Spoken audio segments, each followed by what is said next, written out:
la manito para hacerse ver y para que yo pueda ver, para leer su pregunta o que yo le habilite el micrófono, ¿bien?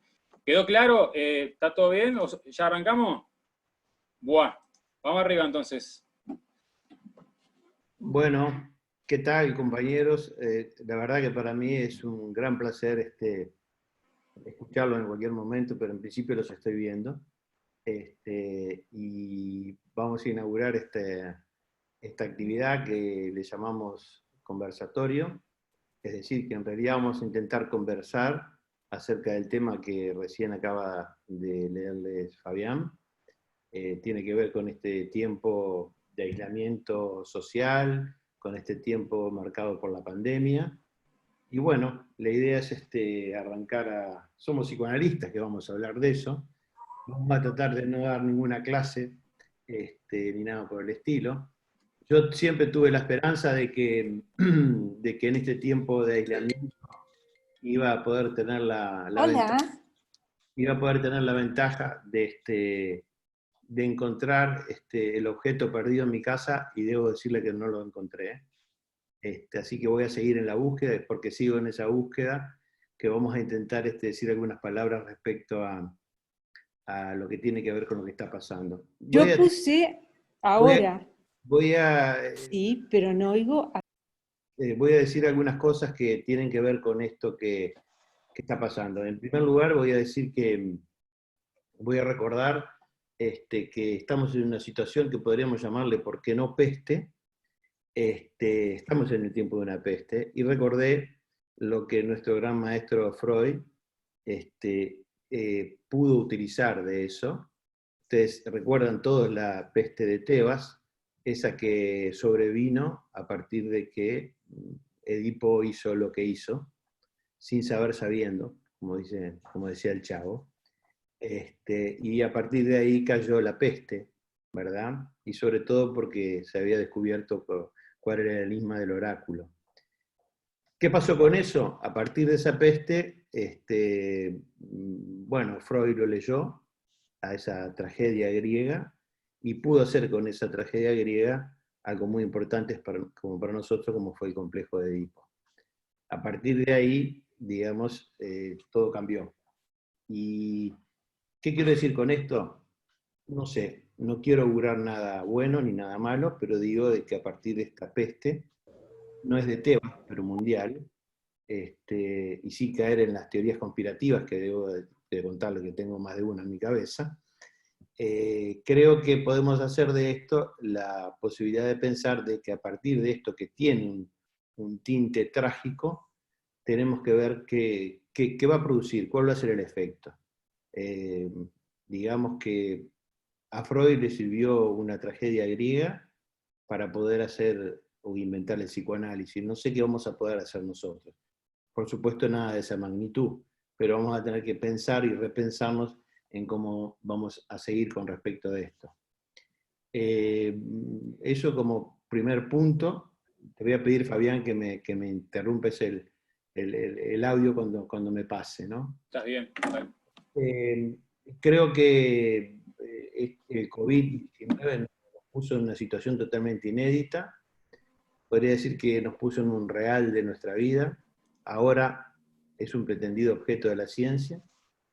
Pero yo creo que estamos frente a ideas, tío, a respuestas del discurso del amo y las variaciones. Ustedes saben que las variaciones del discurso del amo son la dictadura, las democracias liberales, populistas, bla, bla, bla, bla. La pregunta que tenemos que hacernos, si lo que nos anuncia esto es una promesa, ¿cuál es? La pregunta es buena o es siniestra. Lo que vengo encontrando y leyendo, que se presenta como un mundo estrictamente biopolítico, aparece disciplina, control, evaluaciones médicas, el discurso universitario con sus dispositivos seriados. Tal vez podría poner ese semblante de saber para esta nueva distopía, digamos. Es decir, que en lugar de la verdad de este semblante, está siempre el significante de que se va a establecer un nuevo orden, y eso es lo que me preocupa. Hoy en día parece que el sujeto para este discurso, estoy leyendo algunas cosas, del saber no cuenta, es un número. tantos en sus casas, tantos en los hospitales, tantos aquí, tantos allá. Es decir, que el sujeto puede convertirse en un exceso, congestiona hospitales, difunde la peste. Entonces aparece que el sometimiento del control, en algunos casos policíacos, en otros lugares militar, aparece la vigilancia, la amenaza y el castigar a los rebeldes. Yo no creo que esto tenga que ser con el castigo de Tebas, ¿viste? Pero tenemos que pensar. Son enemigos bastante visibles, ¿eh? Y castigan. Después creo que mi amigo Álvaro Albacete aportó hace un tiempo, algo muy interesante con respecto a las metáforas de la guerra que se están utilizando, y me gustaría que dijera alguna de las cosas de esas. Yo podría decir que este virus tiene como una especie, como diría Lacan, de una orientación por lo real. O sea que ninguna amenaza lo impresiona. Yo creo que el sanitarismo que se ha impuesto, respetando la peligrosidad del virus, ese sanitarismo está encerrando un poder bastante ominoso. Se podría decir algo así como el Das Ding de la cultura. Bueno, no sé cómo estoy de tiempo, querido. 5 minutos, Enrique. Bien. Y algunas cosas más que me gustaría que lo vayamos charlando en la medida en que nos vayamos acercando, ¿no? Una cosa nomás quiero decir, que está buscando esta búsqueda del contacto cero entre los cuerpos, está promoviendo una no circulación urbana, y para mí está encontrando un punto máximo de goce que para mí es poco saludable dentro de la ciudad. Parece que el sujeto tiene que entrar en forma séptica y sin contacto, y eso está elevado a la categoría de que son buen ciudadano, y el otro no sé en qué lugar queda. Bueno, hago estos efectos disparadores para que lo podamos hablar. Gracias y espero que intercambiemos.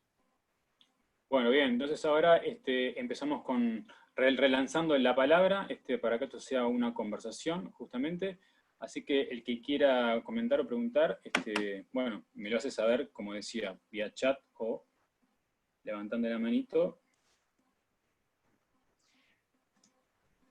O habilita el micrófono también, puede ser esa una opción. Fabián. Habilito el micrófono. Dale. ¿Puedo hablar? Hablo. Ya habilité el micrófono. ¿Hablo? Dale, adelante. Muchas gracias. Bueno, un abrazo, Enrique. Vos sabés todo lo que te quiero. Coincido contigo, es una peste. Coincido contigo, es de lo real. Pero también me voy a quedar con dos cuestiones fundamentales de esto que abrieron.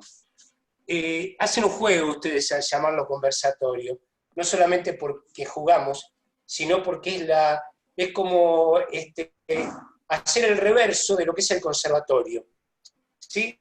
El conservatorio es la muerte del arte. Un conservatorio de música, un conservatorio de teatro, implica matar al arte, porque el arte no se conserva, el arte se pudre si se conserva. Me parece que es un buen momento para que todo lo conserva se pudra realmente y pasemos a conversar, ¿no? Efectivamente, como también nos enseñó Freud, este mecanismo también propone, empuja a la masa. Y hoy la moral de la masa se asienta en esto que vos decís. Tenemos que estar encerrados, aguantando, no sé qué, en una guerra absolutamente imaginaria. Si en la época de Freud era la trinchera, ahora parece no grita, mudo en la trinchera, ¿no? Hasta acá lo que quería. Bueno, se entrecorta la comunicación, Cacho. Vamos a hacer lo siguiente para que esto siga con dinamismo. Vamos a darle la palabra entonces a Álvaro ahora, para que continúe. Bien, te agradezco, Fabián. Buenas noches a todos. Un gusto. Tanta gente querida y amiga. No recuerdo, hemos estado hablando mucho, pero de pasillos, así que no recuerdo exactamente lo de las metáforas, a qué me refería en ese momento, pero efectivamente hay yo ponía en alguna nota que escribí por allí, prefería hablar y no leer, algo así como un cierto autoritarismo de la metáfora, ¿sí? Como que las metáforas imponen y son bélicas, vuelven a ser bélicas. Freud se encargó también de utilizar mucho metáforas bélicas durante algún tiempo, en buena parte de su recorrido. Creo que le era necesario por el tiempo de la construcción de la teoría, porque de alguna manera también tienden, creo yo, las metáforas bélicas a simplificar no solo la comprensión, sino también a simplificar la forma de ordenar. Uno manda y todos obedecemos. Estamos ahora tratando de hacer este invento, ¿sí? Que es no hacer una exposición, sino una, como decía Cacho, está pensado eso de justamente ese juego significante de conservatorio y conversatorio, ¿sí? Para conversar y poderlo abrir, y por eso es que es tan amplio y tan breve las exposiciones, para poder conversar, para poder ventilar, darle poros, darle aire, y que se pueda hablar mucho, porque creo que lo que es necesario, empezar a construir un relato, una narración diferente de lo que está ocurriendo, que no sea justamente en un orden tan vertical, que ahora por ahí se hace necesario. Los países, de hecho, los países en los que mejor ha funcionado, tengo por allí, increíblemente, del que menos se habla, es el que mejor funciona proporcionalmente, que es Islandia, pero donde la policía está autorizada, por ejemplo, a ir haciendo los hisopados por la calle, etc. Pero eso hace que la prevención sea anterior.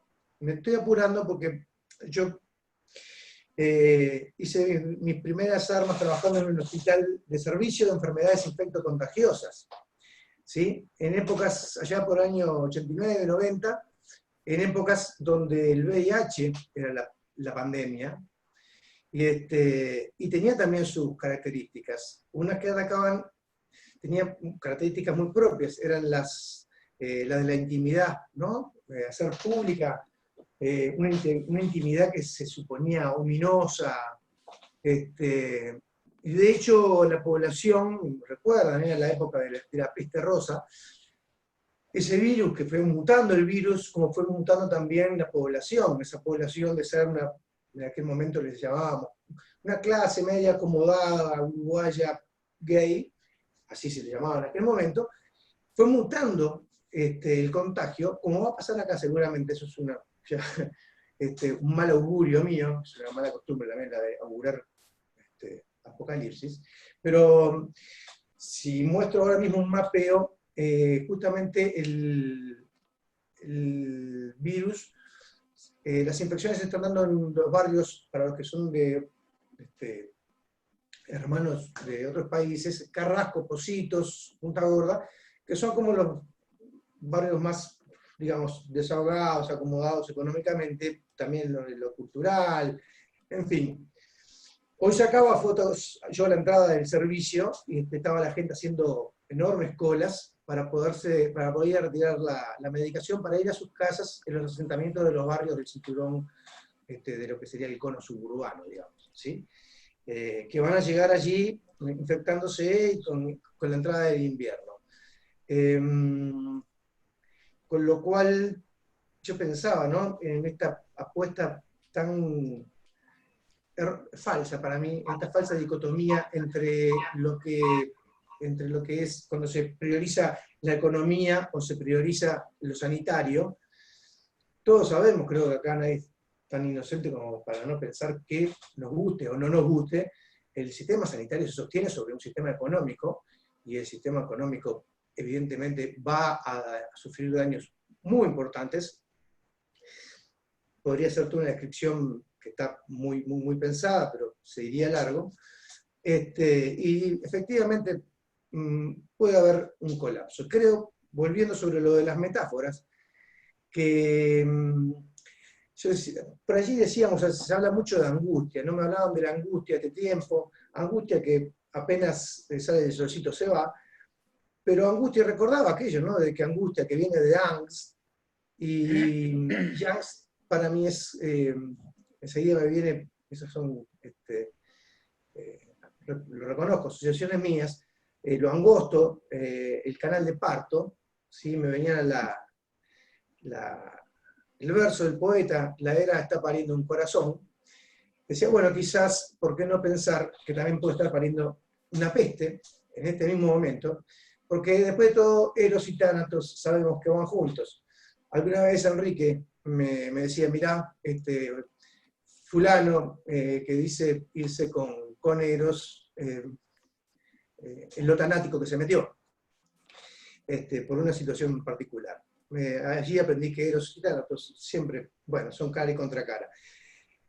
Creo que estamos en esta época, como dijo Enrique, de la peste, del COVID, que básicamente también son metáforas que vienen a, bueno, a tratar de resolver lo que está por detrás, que es muerte, que es tánatos. Y decía que un poco el fundamento y la intención puesta en acto en este mismo momento, y por eso también la gratitud de que sean tantos y tan queridos y muchos, porque esto es una puesta en acto en sí mismo al deseo, o sea, atizar el eros, erotizar un poco, ¿sí? Jugando con las palabras, porque vamos a darnos también lugar a jugar, a hablar, y por eso decidimos ponerle conversatorio, para poder conversar con todos ustedes y esto, y hablar de psicoanálisis en medio de la peste, que es, como decía, atizar a Eros. No sé cuántos minutos van, pero tengo más ya estamos en 6 minutos. Los quiero dejar hablar a ustedes. Bien, bueno, Octavio.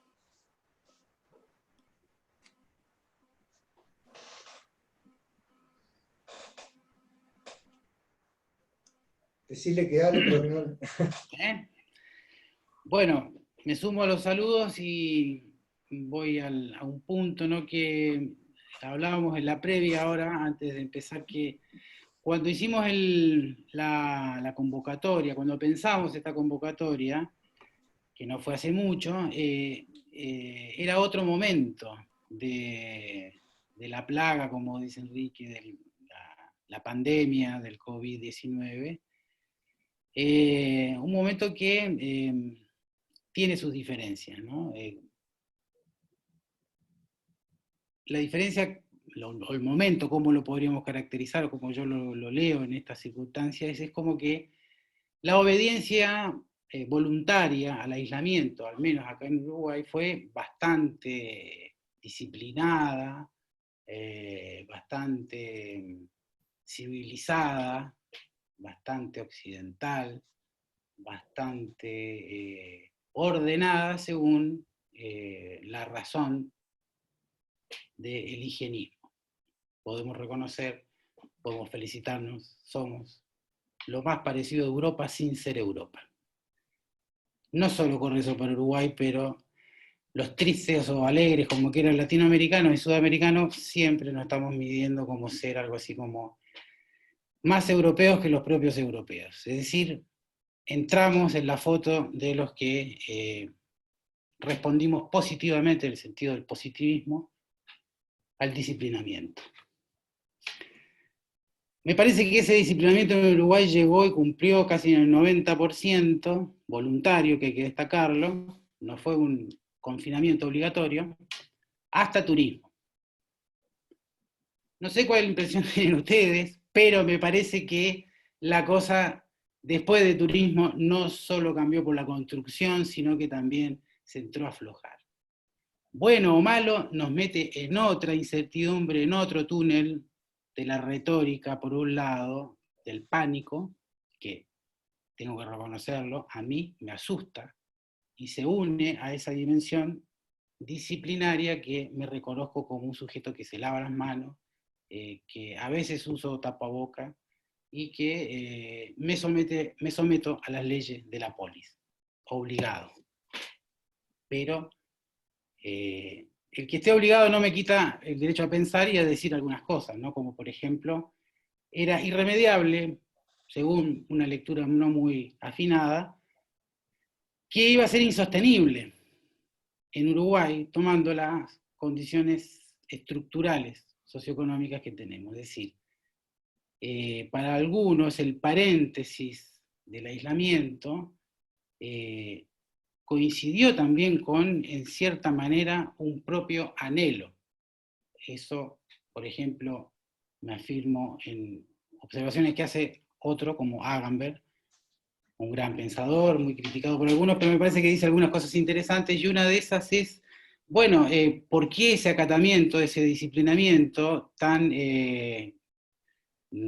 poco rebelde en muchas sociedades, sobre todo las europeas, a las cuales podemos sumar también nuestro humilde aporte? Más allá del miedo a la muerte y a la enfermedad, y eso que se ha hecho espectáculo, casi como una necropolítica llevada a la dimensión del refinamiento espectacular, donde los medios hayan hecho su agosto, sin duda. Pero más allá del miedo también hay algo del orden de necesidad de pausa, de demanda de pausa, de ¿por qué no vivir de otro modo? Claro, es cierto que está ahí esa pregunta dando más vuelta en lo que se puede llamar el estamento de los privilegiados, como se llama, a ese 30%, dicen algunos, 1 de cada 3 trabajadores, que puede seguir trabajando en estas circunstancias, y que le va bien. Y que quizás no sería tan malo entonces trabajar más desde la casa que trabajar en instituciones siguiendo un estilo clásico de ordenamiento del trabajo. Es decir, creo que esto tiene muchas consecuencias en relación a lo que tiene que ver con, bien decía Enrique, la biopolítica, pero sobre todo en relación a lo que tiene que ver la relación al otro, la relación al trabajo. Incluyo dentro de esa posible alteración el propio trabajo, el trabajo de los analistas. Ya no como un hecho excepcional, como lo puede ser ahora en una situación de emergencia, sino como una situación, ¿por qué no?, proyectable. No lo sé, no lo sé.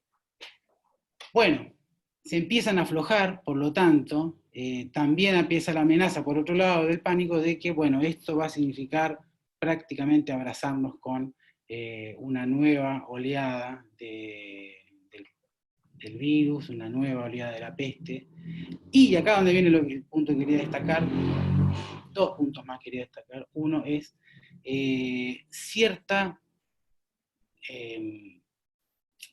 creencia o cierta, como lo dice un filósofo alemán, cierta superstición, ahí está, cierta superstición contemporánea, moderna, del sujeto de la ciencia, o del sujeto a la ciencia, otro nombre del neurótico, del histérico contemporáneo, que justamente ve en cierto modo derrumbarse o cuestionarse severamente, decía, cierta superstición en la creencia en la ciencia. En el sentido de que se puede decir rápidamente, todos pensamos en algún momento como buenos supersticiosos, que esto rápidamente iba a ser solucionado por la ciencia. Quizás no tan rápidamente, hoy día incluso podemos decir, quizás va a pasar mucho tiempo en que la ciencia pueda solucionarlo. Estamos en tiempo, Claudio. Agrego un poquito más, breve.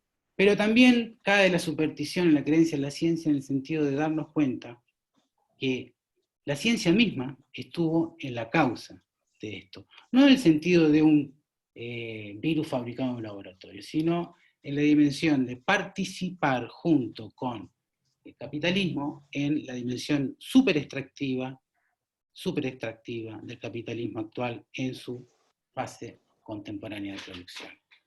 Eso. Gracias.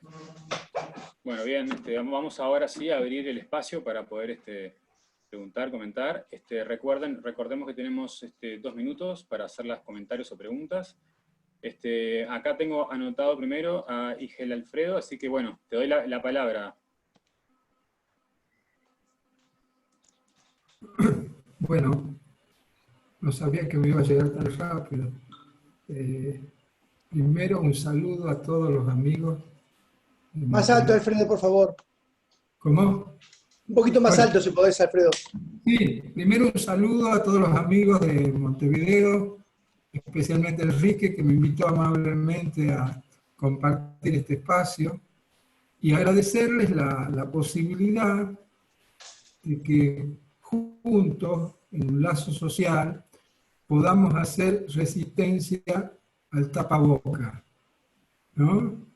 Acá se dio, no sé si es en Uruguay igual, pero se dio el pasaje de hablar de que hay que ponerse el barbijo, ¿no? Que así llamábamos todos, a este adminículo que nos ponemos para protegernos, al tapaboca. Pero el tapaboca tiene justamente la reminiscencia a que de eso no hay que hablar. Y creo que lo que ustedes han propuesto, como distintas propuestas desde distintos lugares del psicoanálisis, es a que podamos hablar de esto, ¿no? Hay una tendencia a quedar, me parece muy interesante lo que han planteado los colegas, lo que planteaba recién con más contundencia Octavio, en cuanto a quedar todos sujetos al discurso de la ciencia. Y sabemos que la ciencia concluye al sujeto. Y lo que estamos en presencia ahora, en función de los estados de excepción que se han puesto a jugar a nivel planetario, es una apuesta a forcluir al sujeto, de que no entre el sujeto en esta dimensión de lo supuestamente preventivo. Acá se dio, bueno, que hasta, digamos, se ha establecido que hay sujetos entonces que tendrían, los mayores de 70 años, menos mal que todos estamos lejos de eso, que parece que vamos a poder deambular. Alfredo, ¿no? ya estamos en tiempo. Si Bien. quieres ir redondeando la idea. Bien, redondeando la idea, celebro de que el psicoanálisis siga apostando a la palabra, que es lo que, digamos, nosotros planteamos como contrario al discurso de la ciencia. Excelente. Bueno, muy bien. Por ahí también estaba Celia, que había levantado la mano. A ver, Celia.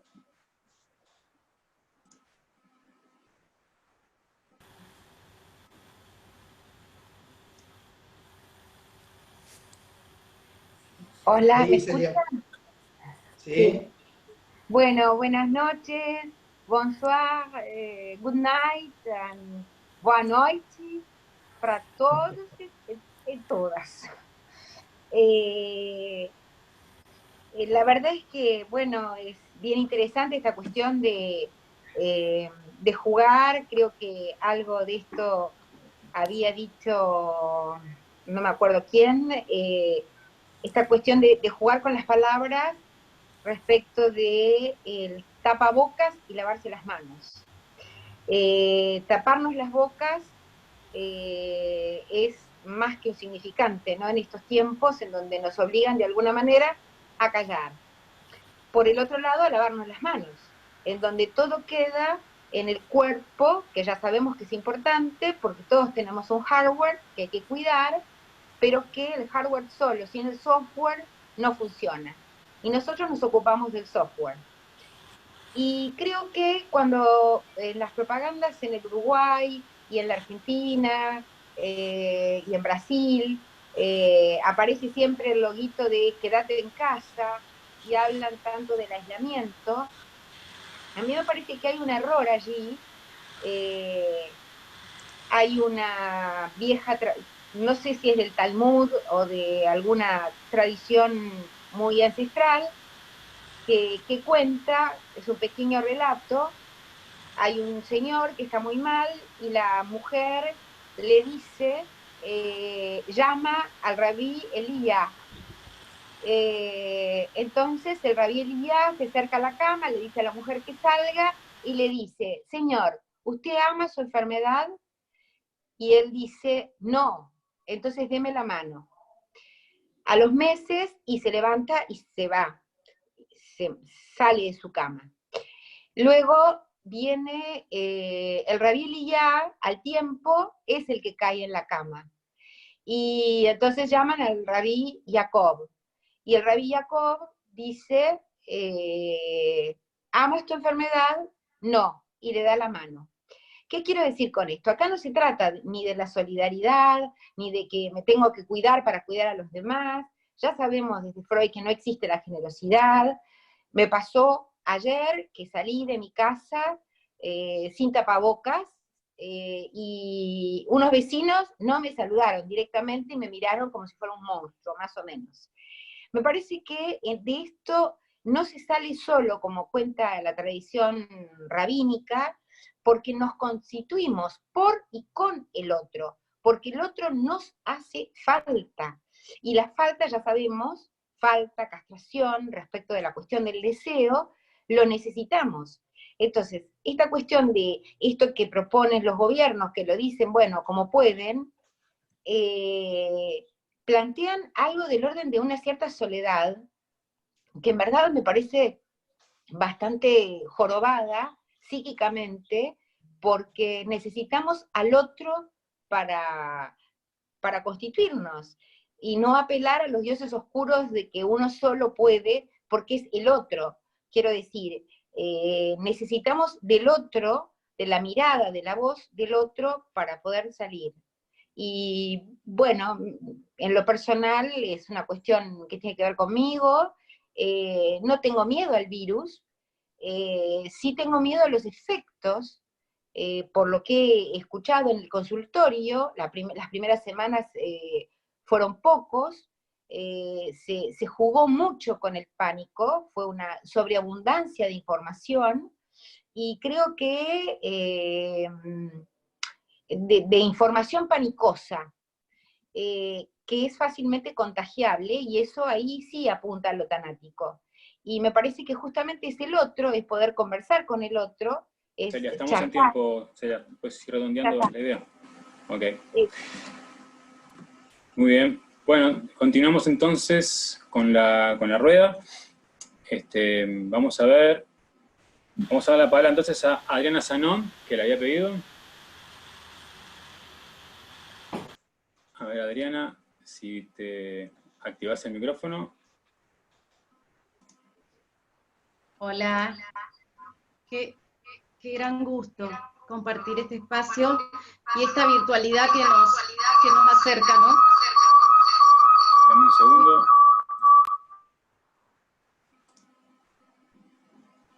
A ver ahí. ¿Ahí? ¿Me escuchan? Bueno. Quiero darte de algo que práctica. Freddy Gil habló de, bueno, los analistas, cada uno de alguna manera. No solo. ¿Qué hacemos? Adriana, un segundo. Pasa que tenés dos usuarios abiertos y están replicando uno con el otro. ¿Tenés más a cerrar uno? Se hacen eco entre sí. A ver. Lo que vamos a hacer es, pasamos a otro que pidió la palabra mientras Adriana arregla este asunto. Bien. Bueno, Superman también había pedido la palabra por ahí. Si tenés más, José. Ahora está, ya está. Todavía veo que tenés 12. Ahí está, perfecto.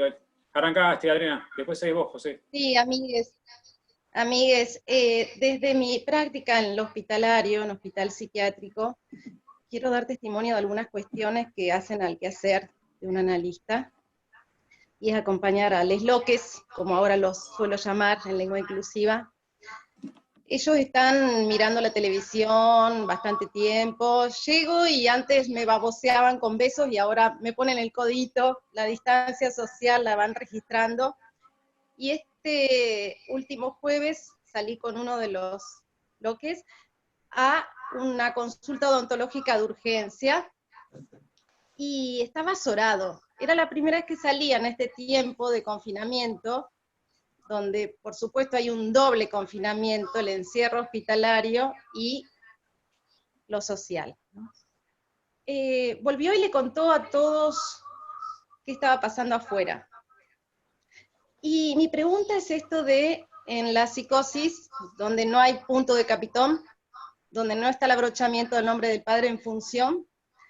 Sin embargo, estamos para acompañarlos, escucharlos, pero no solo escucharlos, es darles palabras, alojar, y creo que esto en los locos es mucho más acuciante, pero en cada uno de los que escuchamos en la clínica, vía Zoom, vía llamada, video WhatsApp, como pueda funcionar, y por supuesto que hay dispositivos en casi todas las escuelas del mundo, en las escuelas de analistas, para escuchar, y más aún a los equipos hospitalarios, quienes están en la primera lucha. Gerard Pommier los nombra l'héroïsme du métier, el heroísmo del trabajo, ¿no? De cómo ellos están absolutamente puestos en el trabajo, y de esta manera también, bueno, la población me parece que con el aplauso también acompaña a las 21 horas. Así que la importancia en este punto es que las palabras nos hacen, entre otros, como dice Celia, con otros, y cómo esto en la clínica con la psicosis se puede perfectamente, estando, porque es una presencia, la presencia del analista, y más que en los hospitales es una presencia activa, porque cada semana hay que ir y cumplir la función. Así que bueno, quería compartirlo. Estamos en tiempo, Adriana, ¿te vas a redondear? Quiero agradecerles, y mi interés era compartir la clínica. Muy bien. Bien, seguimos. No sé, ¿alguien desea decir algo?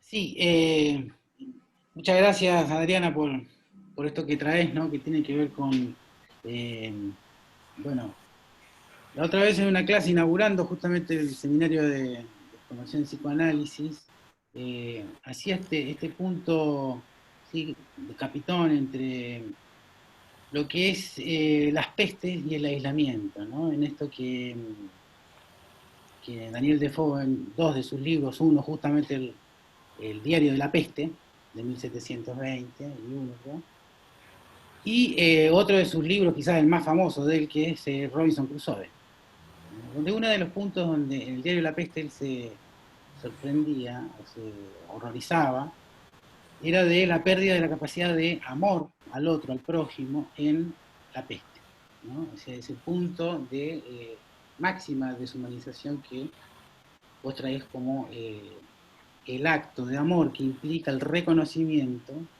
clínico, en el hospital, en la clínica en línea, en la clínica en persona, analógica, por decirlo así, ¿no? Creo que sin eso estamos totalmente perdidos, más aún en un tiempo de incertidumbre, ¿no? ¿Por qué? Porque decía esto como, por un lado, me parece que llevado a la situación íntima, Uruguay en la primera semana se vio sacudido por algo que tiene que ver con un efecto esperable, tristemente esperable. ¿Cuál? Los femicidios. 5. Así. Las primeras muertes del COVID-19 en Uruguay fueron femicidios. Lo cual prendió todas las alarmas que ya venían sin duda señalizadas en relación a lo que tiene que ver con el encuentro radical de cada uno con su fantasma en estos momentos de aislamiento, sobre todo en lo que fue el primer momento, más drástico, más dramático, ¿no? Resulta que eso ha ido virando y se ha ido, parece que, orientando, por suerte, de otro modo. Pero también, por el otro lado, tiene que ver con poder encontrarse de nuevo con tiempo. Con tiempo. ¿Para qué? Para estar con sus amores, en sus familias. Por lo menos es una experiencia que muchos destacamos como algo también del encuentro con, bueno, el otro de otro modo en la vida más íntima.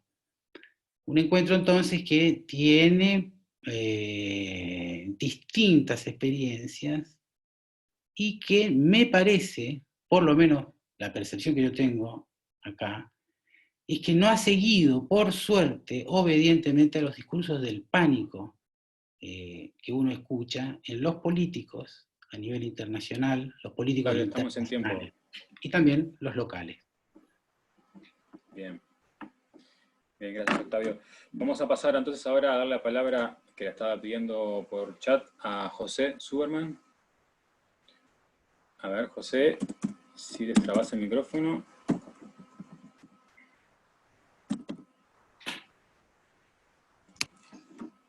Ahí podés hablar.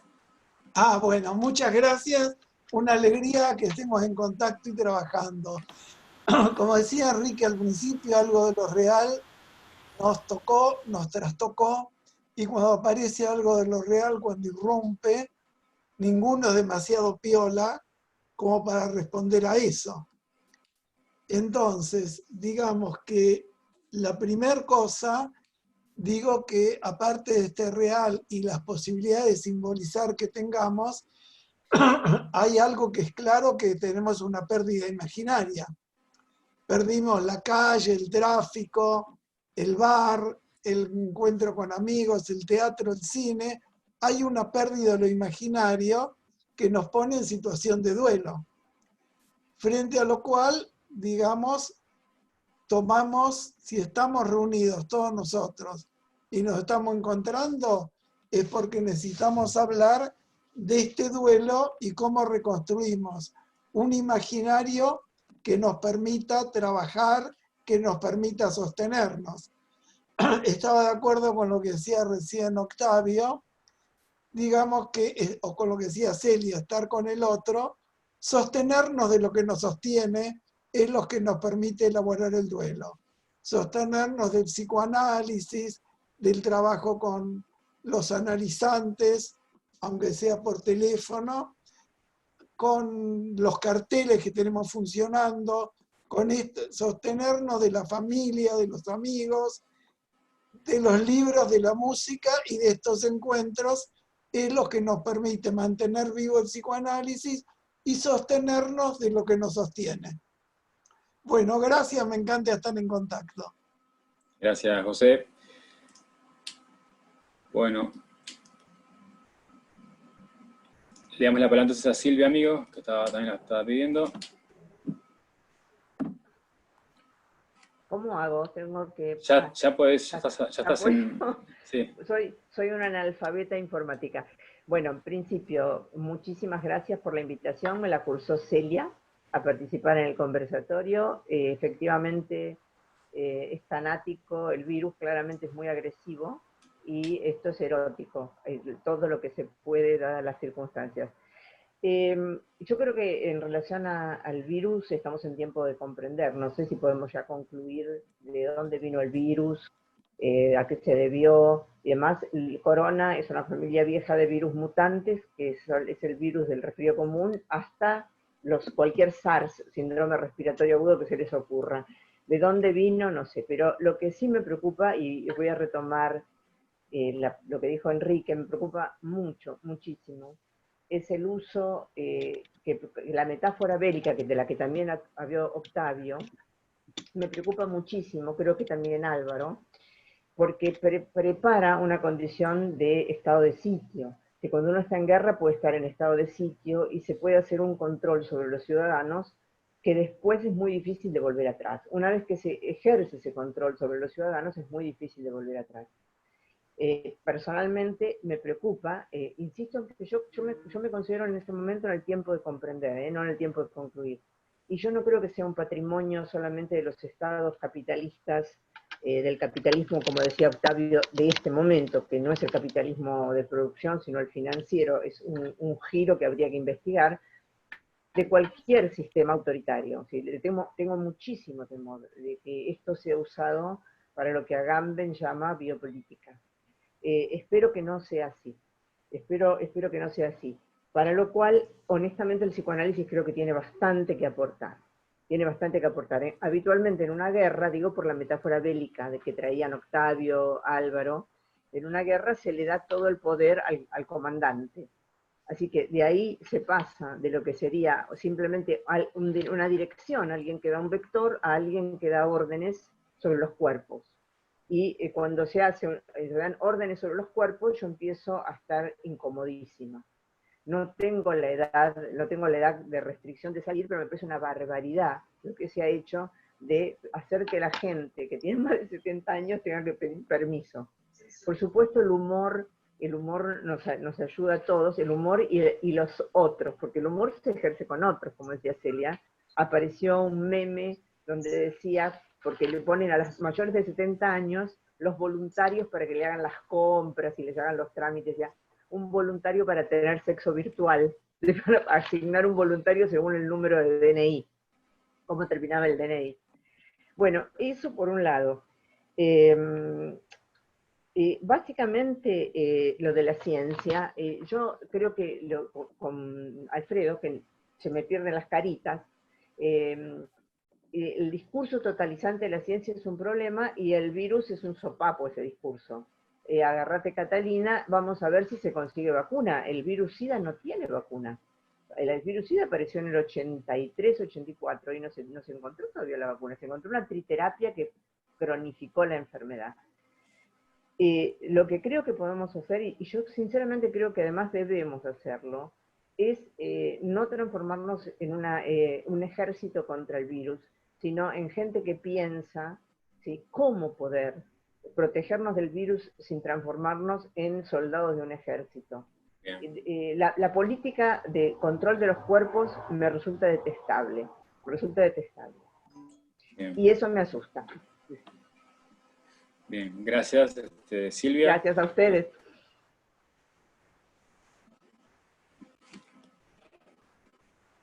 Bueno, no sé si hay alguien de ustedes, Enrique, Octavio, Álvaro, ¿quiere decir algo? Voy a decir algo. Bueno, la verdad que coincido con todos los planteos que los colegas están haciendo. Quería comentarles algo que me enteré hoy a través de una persona que conozco, que es un broker muy importante en los Estados Unidos, y me hizo hoy teniendo una conversación por WhatsApp, me hizo una pregunta. ¿Querés saber cuáles las únicas acciones que no solo no han bajado, sino que han subido en bolsa en el mundo? No lo sé, decime cuál. La farmacéutica. Esto tiene que ver con lo biopolítico. Y no es una lectura paranoica, eso basta ir y mirar los únicos que no solo han descendido, sino que han subido. Por supuesto, subió Google, subió, en fin, Amazon, esas cosas, ¿no? Pero bueno, yo lo que creo es que esta cuestión del virus, que realmente existe, está y nos está pegando bastante duro, yo creo que lo que me parece que se volvió problemático es el aislamiento. En cierta medida trágico, digamos, por los condicionamientos que trae. Digamos que, para decirlo fácilmente, aparece como el encerramiento como un tiempo de goce, pero también de sufrimiento. Eso es la especificidad humana, ¿no? En tanto que tenemos finitud y tenemos conciencia de que estamos prometidos a la muerte. Pero la amenaza de la muerte ahí, si salgo fuera del límite de mi casa, creo que nos pone en una situación bastante difícil. Yo creo que este aislamiento no ha hecho más que provocar de alguna manera una activación de nuestras pulsiones, ¿por qué no?, de amor, de sexo, de autoconservación, y tal vez la más temida de todas, que es la pulsión de muerte, por el goce que encierra en ella.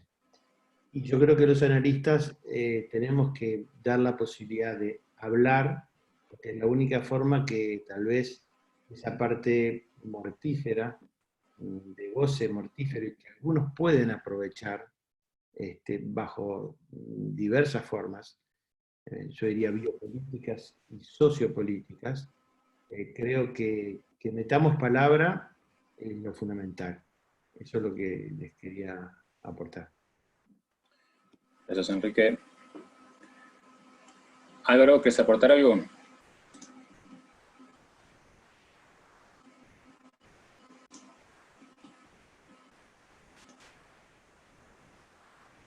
Sí, iba a aportar algo, pero ahora me olvidé leyéndolos. De todas maneras, decía que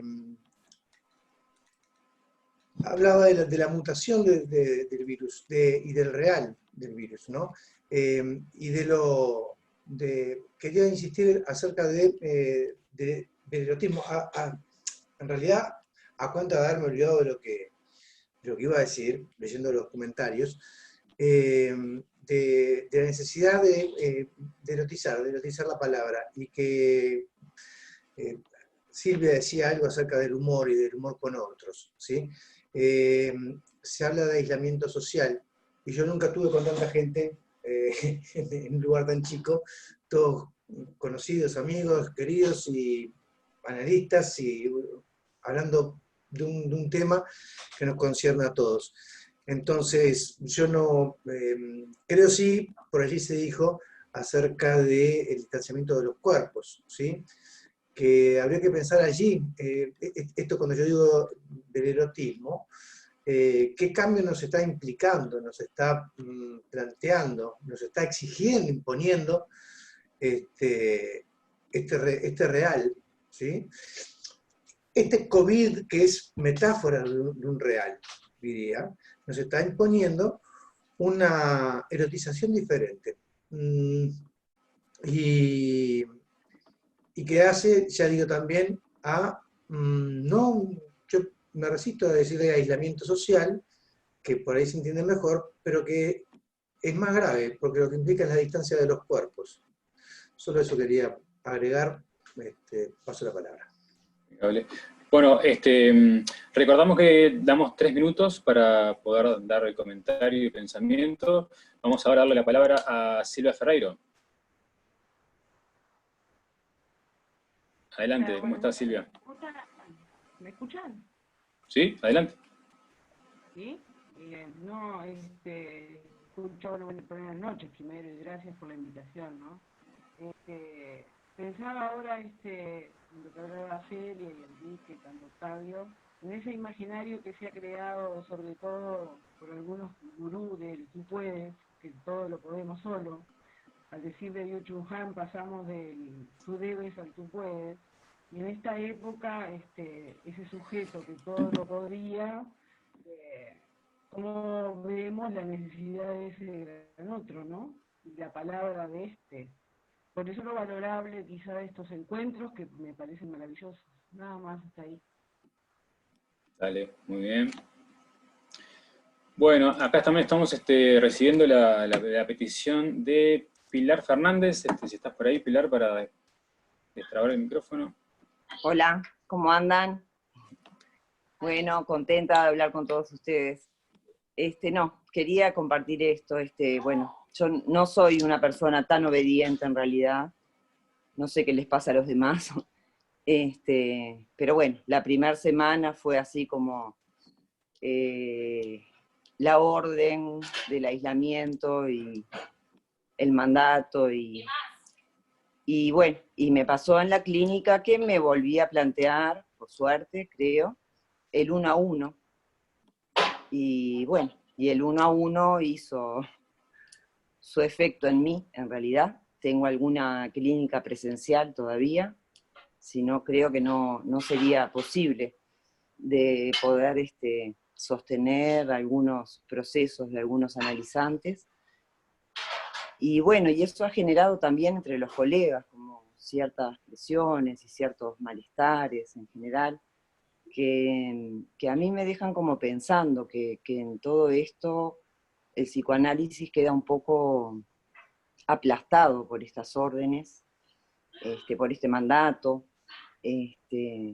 Bueno, sí, por un lado tratando de tener todos los cuidados posibles, pero por otro lado, nada, pudiendo escuchar que hay personas que no pueden de otro modo que no sean presencial. Me pasa eso en la clínica, no sé qué le pasa a los demás. Realmente en la segunda semana fue algo que me preocupó bastante y me detuve bastante a pensarlo y bueno, no sé, porque hay algo, lo unía con esto de no sé quién decía, ¿no? Del cuerpo. inclusive con personas que hacen diván hace bastante tiempo.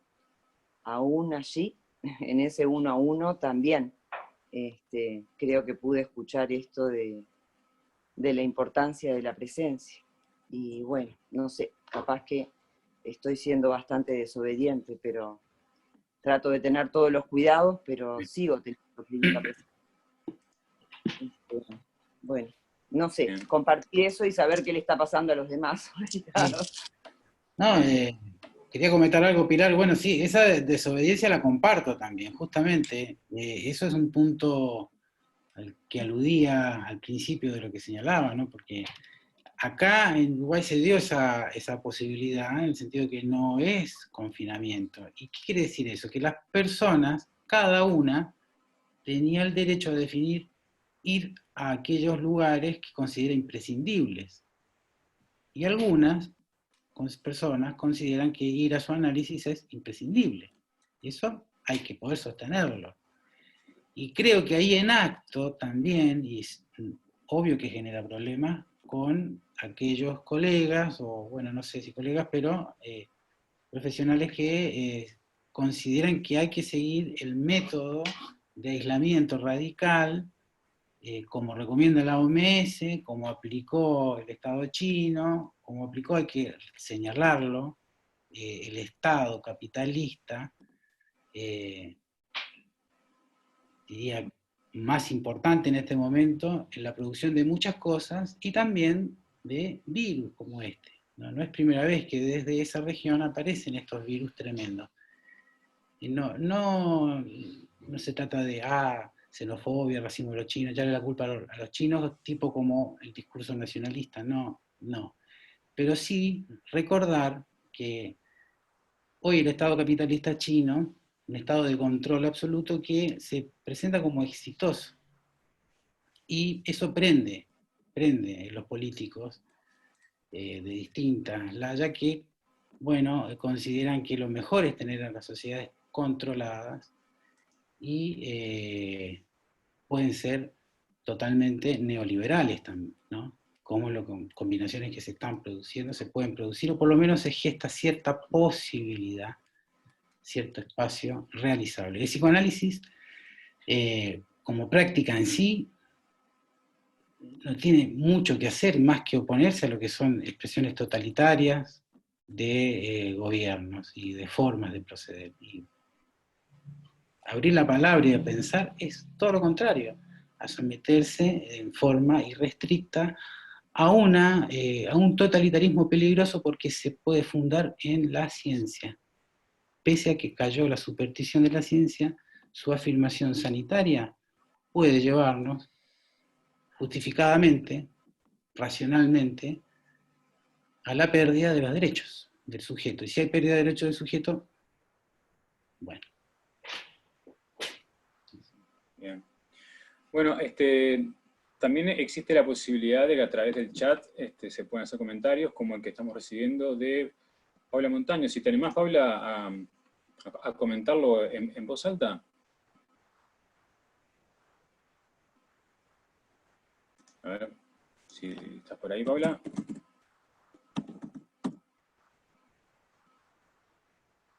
Ahora. Ahí está. ¿Se me escucha? Adelante, ¿cómo no?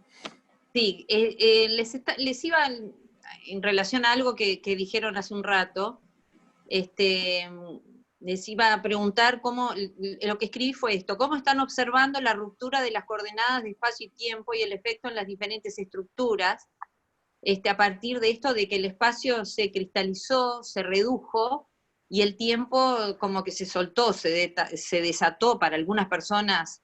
Inclusive dice que como que no pasa el tiempo, que es lo mismo un día que otro, y la noche que el día, y eso. En relación a esto del aislamiento, había escrito otra cosa, y era que Uruguay quedaba de vuelta como en un estado tapón, donde de un lado, en una frontera, está la obligatoriedad del aislamiento, y en la otra frontera el exhorto a trabajar, a minimizar el contagio, bueno, y así que como Octavio estaba hablando de cierta preocupación por el discurso totalitario de la ciencia, bueno, yo qué sé, a mí se me paran los pelos como medio brasilera que soy, con el discurso religioso, que me parece que lo veo mucho más en juego en Brasil, por ejemplo. Hay brasileros acá en esta reunión, así que, bueno, eran esas dos cosas, las dije. Pensé que lo ibas a leer vos, por eso. Pero qué mejor que lo digas vos. Bueno, dale. Un gusto escucharte, Paula. Bueno, también está el iPhone de Magalí. A ver si el iPhone de Magalí se anima a tomar la palabra. Acá le abrí. Ahí está. Magalí. ¿Se escucha? El mío era mi rompible de Nokia. Bueno, no sé si alguien quería comentar o contestarle a Paula, pero bueno, igual hablo yo y cualquier cosa después alguien sigue. En fin, bueno, buenas noches para todos, un gusto para los que más cercanos y para todos en realidad, poder compartir todas estas palabras, todo esto de alguna manera tan nuevo y en realidad muchas no tan nuevas. Bueno, comparto gran parte de todo lo que se ha comentado, voy a tratar de ver si puedo unir todo lo que he ido anotando. Con este real que se impuso, que ya han comentado, y con esta pérdida del imaginario que comentaba José, con este duelo, coincido totalmente. Creo que desde el psicoanálisis está claro que tenemos como siempre que apostar al sujeto y que apostar a la palabra, sin duda.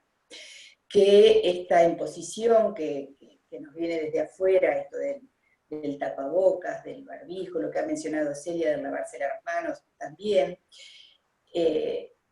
Acuerdo con Silvia, voy comentando cosas que me van viniendo en que no quisiera estar ser soldado de un ejército del coronavirus, pero no quisiera ser soldado de ningún ejército, tampoco de uno en contra.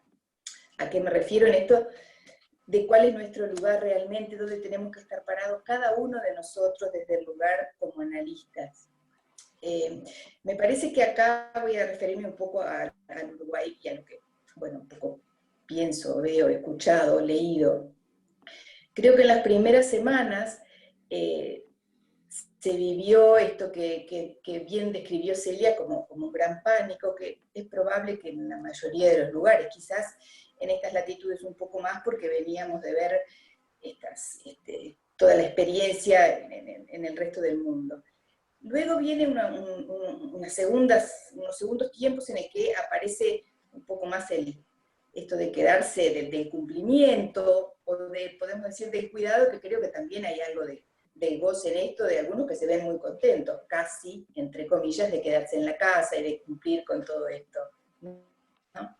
Igualmente, creo, no sé si Uruguay es un país muy psicoanalítico, no, en fin, o si hay muchos sujetos, por suerte, o mucha gente que va a su analista, qué sé yo, pero he escuchado por ahí, si bien estamos lejos aún, pero creo que tenemos mucho trabajo por hacer, que se goza, o por lo menos en algunos lugares, o he querido escuchar quizás, se habla de que no haya un distanciamiento social, que sí sea un distanciamiento físico, que por supuesto sé que tampoco es lo que queremos, lo que buscamos, pero creo que nuestro trabajo está justamente ahí, en insistir y en persistir en algunas ideas que quizás logremos hacer una brecha en esto que trabajamos y ubicarnos como analistas en algunos lugares estratégicos que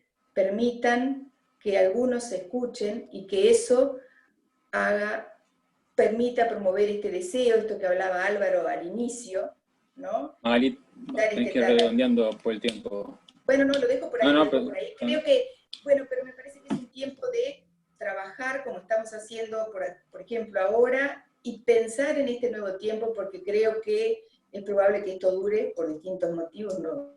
Pero tenemos que pensar cómo trabajar y apostar a la palabra, que bueno, es por ahí el camino.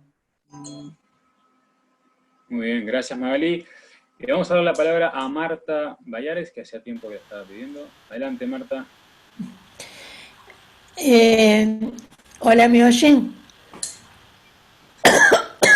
¿Me oyen? Hola. Fuerte, fuerte y claro. Adelante, adelante. ¿Me oyen, sí o no? Sí, sí. Bueno, yo voy a retomar algo que dijo Celia hoy, con respecto al, justamente a este aislamiento y la imposibilidad de que, de que sin el otro yo pueda de algún modo ser, o sea, yo necesito del otro, el otro necesita de mí, y yo creo que hay un concepto que a mí o sea, durante todo este tiempo me ha preocupado, y es el de incertidumbre. O sea, es muy difícil vivir en la incertidumbre permanente. Y creo que ahora con este fenómeno se da una doble incertidumbre. En primer lugar, una incertidumbre con respecto a nosotros mismos, porque al estar solos, al estar aislados, perdemos las pocas certezas que de algún modo el otro o los otros nos dan o elaboramos nosotros a partir de ellos.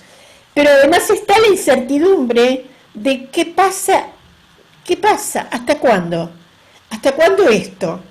Es que llegará un momento en que esto se termine, o cuándo me toca a mí. Es decir,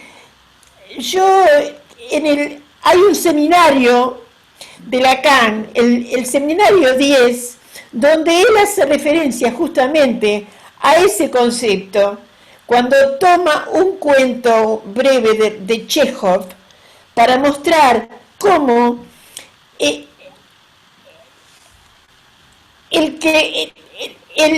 hombre ese que es llevado por un carro y percibe a lo lejos una especie de llama, sabe que ahí no puede llegar nunca, y sin embargo se pregunta y se cuestiona cómo es posible que él vea esa llama allá a lo lejos. O sea, trata de explicarlo, pero no puede. O sea, está en una zona de lo inexplicable, de lo incierto, de lo que en definitiva provoca algo así como el horror, el pánico. Porque yo creo que este fenómeno es mucho más que angustia lo que ha producido. Yo creo que lo que ha producido, o por lo menos en las vivencias mías, es pánico, es horror. Tenemos que ir cerrando. Y bueno, creo... Sí, no, es eso, está bien, es eso. Muy bien, muchas gracias. Bueno, cabe también informar que vamos a cerrar la lista de oradores, ya quedan algunos, vamos a darle entonces la palabra a Tatiana. Tatiana, si te animás a darle al micrófono. Hola a todos, primero. Estoy silenciada, no. Bueno, hola a todos, es un gusto poder compartir un rato con ustedes. Y me quedé pensando lo que decía Pilar de la clínica, que ella no era muy obediente, ¿no? Y bueno, y también un poco de la incertidumbre que hablaba Marta, ¿no? No es difícil sentir incertidumbre cuando un día nos dicen que el barbijo es vital y otro día y que podemos ir a hacer las compras, pero si te ven caminando por la Rambla solo, sin que haya nadie alrededor, sale un médico de un auto de la unidad coronaria móvil a decirte, ¿y usted qué está haciendo? Usted tendría que estar en su casa. Y tenés que dar explicaciones, o que pasa un helicóptero por encima de tu cabeza, pero sí podés ir al supermercado, ¿no? Que es mucho más peligroso. Y con lo que decía Pilar de la clínica, ¿no? Que, bueno, como que me da la impresión que a veces la ciencia nos está cambiando todos los días las pautas, y eso también nos confunde, y como decía Marta, nos da mucha incertidumbre. Y por otro lado, lo que decía Pilar, el tema de la clínica, que bueno, yo creo que a todos nos pasa, que hay algunos pacientes que sí necesitan un tratamiento presencial, que nosotros lo podemos captar, y bueno, que no creo que en eso estemos desobedeciendo, que podemos ver qué pacientes pueden no ser realmente un peligro para los otros, que no vengan de la mitad de un hospital de repente, y bueno, que somos unos privilegiados para terminar en el sentido de poder seguir en contacto con nuestros pacientes, con nuestros analizantes, y bueno, y entre todos nosotros, nada más. Gracias, Tatiana. Bueno, también pedí la palabra para reenganchar Silvia Amigo. Si querés, Silvia, reenganchar en lo que estabas diciendo. ¿Me escuchan? Adelante, sí. ¿Se está escuchando? Bueno, no, yo creo que hay como, yo abriría las vías de reflexión, que lo que escucho y lo que me produce a mí misma, en dos áreas, ¿no? Una es el área de lo que en los escritos de Freud se llama los escritos sociales, de la cultura. ¿Qué estamos autorizados los analistas, sin sacar los pies del plato, a hacer? Siempre me admiró Freud, cuando frente al nazismo escribe Psicología de las masas y análisis del yo. No nombra a Hitler nunca, no toma partido faccioso nunca, no se mete en la política austríaca nunca, estando perseguido él y su familia por Hitler. Es decir, hace un escrito que sigue teniendo vigencia y pavorosa hoy. O sea, ¿cómo hacer algo que tenga un nivel, no digo ser Freud porque yo personalmente me declaro incompetente, pero hacer algo que no entre en una pequeña lucha de facciones, decir algo, y por eso yo retomaba lo de la biopolítica, ¿sí? Y venga de donde venga el virus. Otra cosa, y es una preocupación de varias chicas, discúlpenme, las estoy conociendo, seguramente ya las conocía, pero me olvido los nombres, que es cómo afecta a la clínica de todos los días. En Argentina está prohibido salir. No, yo soy médica y con mi matrícula médica yo puedo salir, pero no puedo abusar tampoco, porque hay una sanción social. Los vecinos dicen por qué se mueve, por qué sale, por qué entra, por qué trae gente. Otra pregunta, si a mí me interesa mucho lo que puede decir un analista de la ciudad, de la polis, donde vive, sin sacar los pies del plato, sin entrar a hacer militancia, porque ahí ya entramos en un territorio muy pantanoso. Por el otro lado, lo que decían las chicas, es posible es decir, es siempre mejor que podamos hablar con los pacientes y podamos mantener el contacto. Yo estoy trabajando con más del 90% de mis pacientes, o sea que evidentemente sirve, pero noto que hay cosas que no suceden. Por ejemplo, cuando yo hago silencio analítico, el paciente empieza a decir, hola, hola, no sabe si estoy haciendo silencio analítico, se cortó la comunicación. Con lo cual, hay cosas que tenemos que pensar, pero yo estoy en el momento de comprender, yo no les puedo dar una conclusión. Sé, y estoy segura que hablar entre nosotros y mantener el contacto clínico con los pacientes sirve, y a mí me sirve como analista y a los pacientes les sirve como pacientes. Pero creo que tendríamos que darnos un espacio para pensar cómo ajustar lo que se llama el encuadre en esta circunstancia particular, que las chicas dicen algo razonable, que sí, que ¿cómo hacemos con eso? ¿Es lo mismo? Y yo creo que no es exactamente lo mismo, si bien lo celebro que podamos seguir haciéndolo. Lo otro, lo de la cuestión de los analistas y la polis, es un interés personal muy grande, pero creo que exige un cuidado enorme, enorme. Bien. Vamos a dar la palabra entonces ahora a Karina Olivera, que también la había pedido. Hola, bueno, no, me quedaba pensando algunas cosas que se dijeron. Una era esto último que nombraba Silvia respecto de la clínica. Me parece que, bueno, en principio es apostar a darle un lugar a la palabra. En mi caso particular me ha pasado de todo. Hay algunos que han seguido viniendo, hay otros que lo hicieron a través de llamada o videollamada, y hay otros que decidieron esperar muy obedientemente a esta cuestión de quedarse en la casa, pero luego eso también fue cambiando. Lo que me cuestionaba es, bueno, si bien Uruguay creo que está en una posición distinta, porque justamente es una exhortación, no es una obligación a quedarse, me parece que eso deja un margen de libertad que permite, bueno, poder manejarse con lo que ello implica, ¿no? Y según el criterio de cada uno, porque también hay sanción social, aunque no haya sanción del estilo de que, bueno, te puedan decir, no, mire, lo llevo preso o lo que sea, ¿no? Y eso también genera en los otros diferentes cuestiones. Me parece que más allá del virus en sí, al cual no le tengo miedo, me parece que hay mucha desinformación, mucha manipulación, si bien sí sé que, bueno, que pasan cosas, que hay muertos, creo que se ha manejado de una manera como muy, digamos, poco... como que no dan la información correcta, en el sentido de que hay muchos casos que se cuentan, como COVID, de muertes, y no lo son. Entonces eso confunde mucho a la gente, lo mismo con el que usen tapaboca, no usen tapaboca, eso genera como mucha incertidumbre, y por eso me parecía que la metáfora, o sea, para ordenar, la metáfora del túnel me parece que es una metáfora bien interesante en esto de que por lo menos apostar a que esto va a terminar en algún momento, de que va a haber una salida, y una de mis preguntas es eso, ¿cómo va a ser el día después? ¿No? Un poco se habló de eso, ¿cómo va a ser la manera de vincularse? Porque va a quedar una marca de todo esto indudablemente, ¿no? Otra cosa que me parecía importante, bueno, por un lado eso, nosotros como analistas que estamos haciendo una apuesta, que después tendremos tiempo de pensar respecto de, bueno, cómo es nuestra presencia cuando es virtual, cuando no es real, qué efectos tiene eso.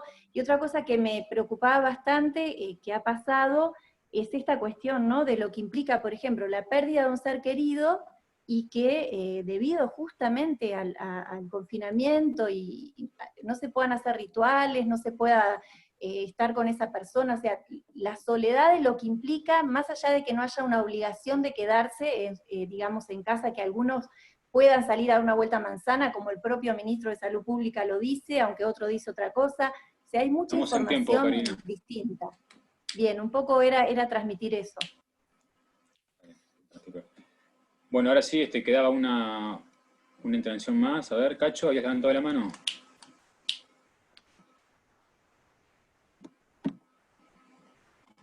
Bueno, gracias. Esto es muy fecundo y muy fuerte. ¿Se está escuchando ahora sí?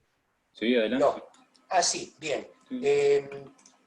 Fíjense que Enrique empezó hablando de la tragedia, y nosotros aquí, en vez de tomar una posición heroica o hacer escuchar una sola voz, estamos recreando un coro polifónico, un coro donde justamente reinan las diferencias, las singularidades, se ponen en juego distintos momentos en la formación, en la ciudad donde estamos, en los avatares de nuestra clínica, y me parece formidable. Primero, antes que nada, eso, y agradezco muchas de las cosas que escuché. Marta citó esto que Lacan toma en el seminario 10, que es una trilogía de Chekhov. Es muy interesante, primero que son memorables esos cuentos de Chekhov, pero que aparte el título, la verdadera traducción de esos cuentos es pavores. O sea, no son miedos, son pavores. ¿Sí? Y entonces acá, si entramos en el pavor, nos transformamos en unos pavos masificados. ¿Sí? Y bueno, ahí es donde podemos estar adentro de una trinchera pensando que estamos peleando no sé contra qué, cuando en todo caso son formas de lo real. Alain Didier-Weill nos enseñó a que lo real se puede presentar como lo invisible, lo inaudito o lo inmaterial, pero no es la oscuridad medieval que dice que nos tenemos que encerrar no sé en dónde para que no nos agarre, ¿sí? Y la otra cuestión que me pasa muy fuerte es que hay pacientes con respecto a lo visual que o están demasiado tomados por lo visual, es decir, toda su vida pasa por pantallas, pantallas, pantallas, o al revés, no tienen con qué armar lo visual. Ahí me las tengo que arreglar bastante de otra manera con esto. Pero me di cuenta, escuchando a pacientes en estos días que hay una cuestión de la impregnancia de lo visual que tiene que ver con la pausa, ¿sí? Si yo estoy viendo una película o viendo un cassette de música, en la época de la música, pongo pausa y sigo dentro de un rato, ¿sí? Me parece que hay un exceso imaginario masificante que le hace creer a la gente, a la masa, que nos ponemos todo en pausa, ¿sí? Apretamos la pausa y entonces decimos el día que salgamos a la calle, el día que volvamos a vivir lo de antes, a encontrarnos con los amigos. Para. El tiempo no para, decía Cazuza, memorable músico brasileño. El inconsciente no para, ¿sí? Es decir, nos están pasando cosas todo el tiempo. Y acá, en este punto donde no dejan de pasarnos cosas, está lo que puede ofrecer un psicoanalista. Bien, se terminó, estamos en el tiempo, Cacho. Un rito de eso. Ahí está. Estamos haciendo un rito de lo que puede ofrecer un psicoanalista. Gracias. Genial. Bueno, a ver, José. No, para saludar, como dijiste. Entendí que estábamos... Adelante. No, entendí que estábamos en tiempo de la reunión, que nos despedíamos, perdón. Por eso hacía así. Ok. No. Todavía falta un rato más. Bueno, bien, ahora sí. Álvaro.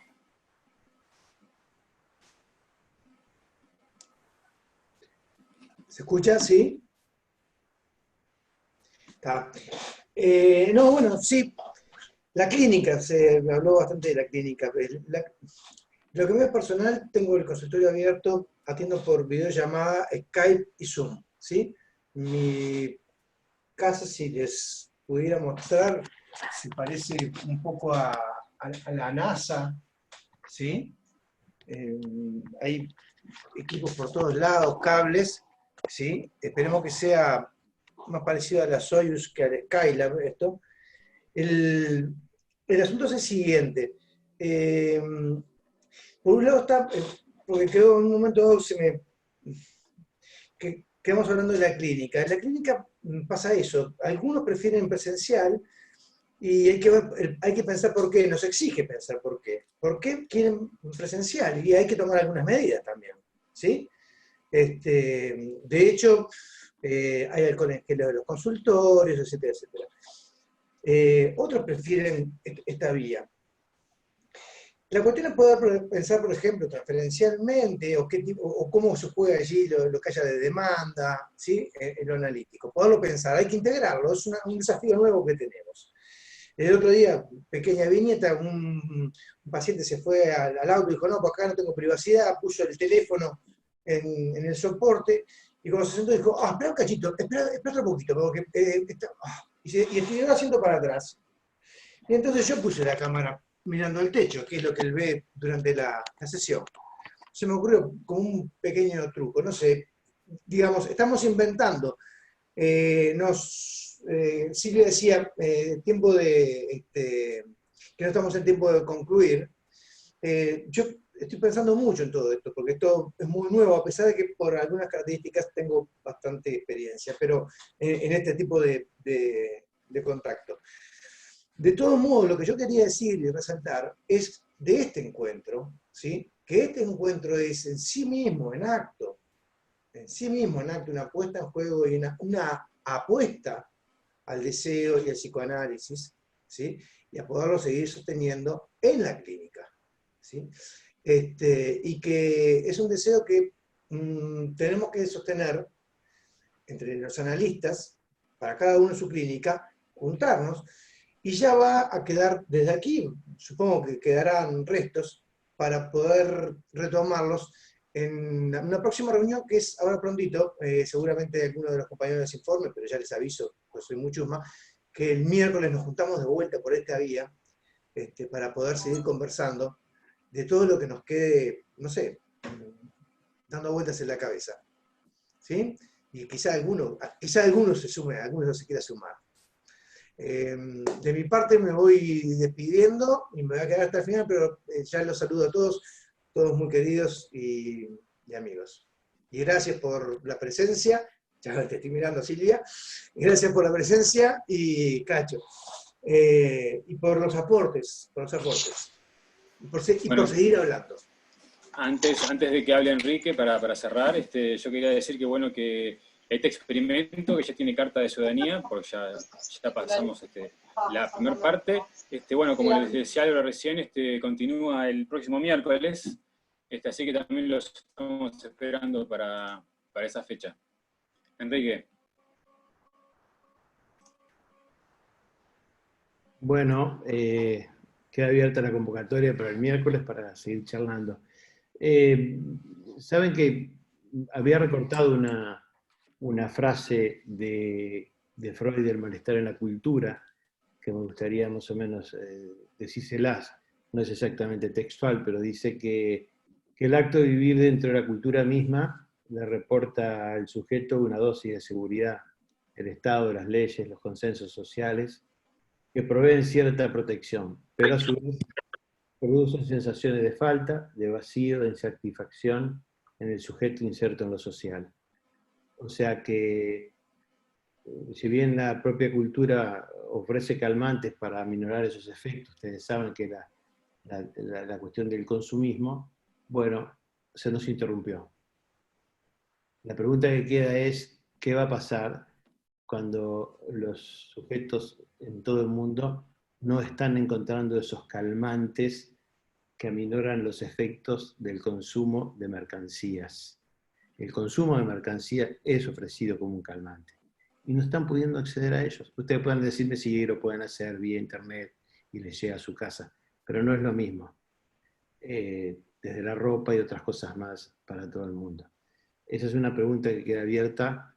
¿Qué es lo que va a pasar después? ¿Qué queda en cada uno de nosotros los sujetos cuando no hemos podido durante mucho tiempo, o no sabemos cuánto, acceder a esos calmantes llamados mercancías? Y me gustaría dejar una pregunta abierta para todos nosotros. ¿Cuál sería el trabajo necesario que tenemos que hacer los analistas, no solo en nuestro consultorio, sino en la polis? ¿Cuál sería el trabajo necesario que tenemos que hacer los analistas frente a otros discursos que están afrontando la peste? Esa sería la pregunta que dejaría abierta, ¿no? ¿Cuál sería el trabajo necesario que tenemos nosotros analistas frente a los discursos otros que afrontan la peste? ¿Cuál es el lugar de nuestro discurso? Les agradezco mucho y bueno, tanto los de nuestro país como los de afuera, a quienes quiero mucho, todos ellos, y los espero en la próxima para poder seguir charlando. Gracias.